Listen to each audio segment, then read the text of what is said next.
Сәлем достар, сіздермен Айшар ағайларыңыз. Біз бүгін математика сауатында көп кездесетін бір есеп шығарамыз. Ол есеп мынандай екен. Егер А логикалық амал, мына логикалық амал ғой, неге ұқсайды? Медузаға ұқсайды.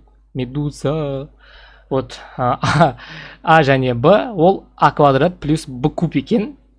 3 және 2-нің логикалық амалын тап дейді, короче. Яғни А-ның орнында не тұр? 3 тұр. Б-ның орнында не тұр? 2 тұр. 3-тің А-ның квадрат дейді. 3-тің квадраты қосу 2-нің кубы. Солай ма? А-ның орнында 3, Б-ның орнында 2 тұр. Апарып А-ның орнында 3-ті қойдым, Б-ның орнында 2-ні қойдым, жаздым. 9 қосу 8 тең 17. 17 болады. Міне. Есеп түсінікті болса лайк басыңыз, арнаға тіркеліңіз.